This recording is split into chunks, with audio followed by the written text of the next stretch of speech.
Mes chers amis, quand vous regardez la statue ou l'image de Notre-Dame du Fréchou, Mère de Miséricorde et Mère de l'Église, que voyez-vous?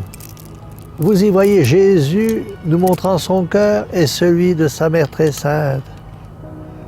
Notre Seigneur n'a-t-il pas dit à Sainte Marguerite Marie, « Je bénirai les maisons où l'image de mon cœur sera exposée et honorée ».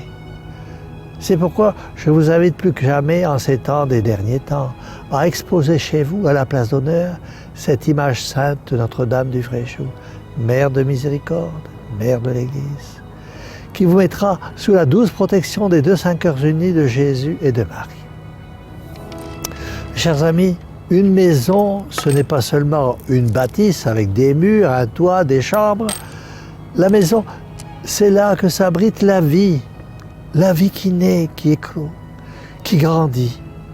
Et cette vie s'enferme dans le cadre étroit de la maison. Elle se développe sous sa protection. Mais cette vie-là, ce n'est qu'une petite vie, ce n'est que la vie du corps. Il y a la grande vie, la vie de l'âme, la vie surnaturelle de la foi. C'est la maison encore qui l'abrite. La maison, c'est elle aussi qui abrite le travail. Souvent, elle se confond avec l'atelier, avec le bureau, avec le magasin, avec la ferme. La maison, c'est elle qui abrite la joie et l'amour. Mes chers amis, la grande ennemie de la vie humaine, c'est la mort. La mort, ne l'avez-vous jamais vue rôder autour de votre maison, en poussant la porte, en franchir le seuil et s'enfuir en emportant l'une de vos affections? La grande ennemie de la foi, c'est l'erreur. L'erreur qui vient du préjugé, de l'indifférence, de la négation. L'erreur sournoise qui pénètre, on ne sait comment, par un mauvais livre, un mauvais journal, une mauvaise émission de radio, de télévision ou d'Internet. Trop souvent, par une mauvaise parole. Elle emporte, bribe par bribe, cet héritage de traditions et de pratiques religieuses et bientôt, tout est dispersé au vent de l'oubli, comme de vieux meubles vendus aux enchères par des héritiers ingrats et cupides. La grande ennemie du travail et de la prospérité, c'est la ruine. Ce sont les pertes d'argent qui viennent nous diminuer dans notre façon de vivre. La ruine est toujours possible dans la vie, possible dans le commerce, dans l'industrie, dans l'exploitation agricole. Elle est possible même dans les intérieurs besogneux de l'ouvrier. C'est le chômage, c'est la maladie qui enlève bien vite les économies. La grande ennemie de la joie, c'est la tristesse et le désespoir. Oui, en face de la mort et des revers de fortune, un grand découragement saisit l'âme. On éprouve cette lassitude profonde qui fait que l'on reste indifférent à tout, aux joies, plus encore qu'aux peines. Enfin, je vous ai dit que c'est l'amour qui fait la maison. Or, l'amour a trois ennemis. L'égoïsme, la sensualité et la haine. Ainsi, l'égoïsme et la haine rentrent chez vous, dans votre demeure. C'est la fin de tout. Mais si la sensualité se déploie dans votre maison, à cause de l'Internet, qui suscitera des désirs de séparation pour briser l'amour conjugal, ce sera là aussi la fin de tout. Vous pouvez, mes amis, me montrer une splendide demeure, un palais princier, si au milieu de l'amour, il abrite l'égoïsme, la sensualité et la haine. Ce n'est plus une maison, c'est un enfer. Mais qui donc, mes amis, nous défendra contre la mort, contre l'erreur, contre la ruine, contre la tristesse et le désespoir, l'égoïsme, la sensualité et la haine? La maison, elle est bien fragile.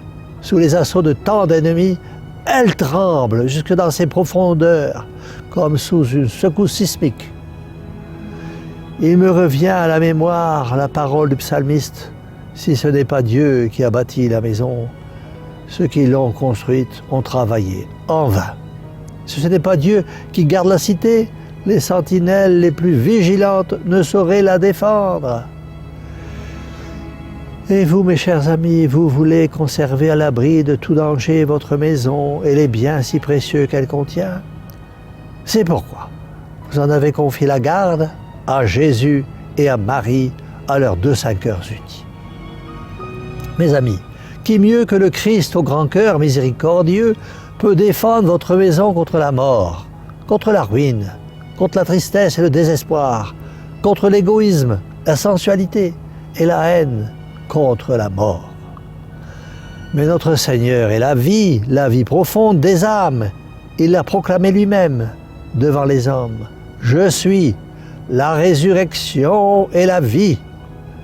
Mes amis, qui mieux que le Christ au grand cœur miséricordieux peut défendre votre maison contre l'erreur? Mais notre Seigneur est la vérité, parce qu'il est la sagesse infinie. Il l'a encore proclamé en disant « Je suis la vérité, je suis la lumière. Celui qui marche à ma suite ne marche pas dans les ténèbres. » Ah mes amis, qui mieux que le Christ au grand cœur miséricordieux peut défendre votre maison contre la ruine? Mais notre Seigneur est le dispensateur de tout bien.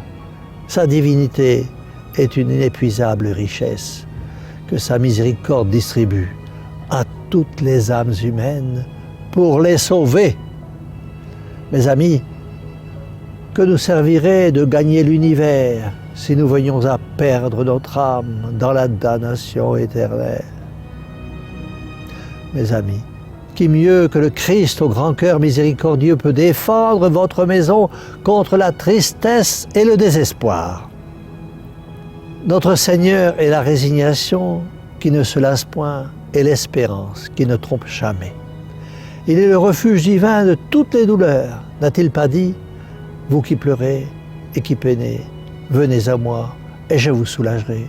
Je serai la force de votre faiblesse, la consolation de vos peines. » Oui, vraiment, mes amis, mettez à la place d'honneur l'image sainte de Notre-Dame du Fréchou, mère de miséricorde et mère de l'Église, image des 2 saints cœurs unis, image protectrice, image bénie, image sainte, image qui vous rappellera combien Jésus et Marie vous aiment et combien nous devons en retour les aimer afin de partager un jour leur bonheur éternel dans le ciel.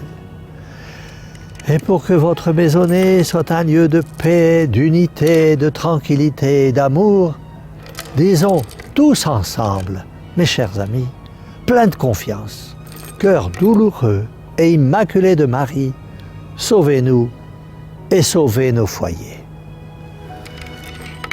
Et que la bénédiction du Dieu Tout-Puissant, Père, Fils et Saint-Esprit, descende sur vous tous et y demeure à jamais.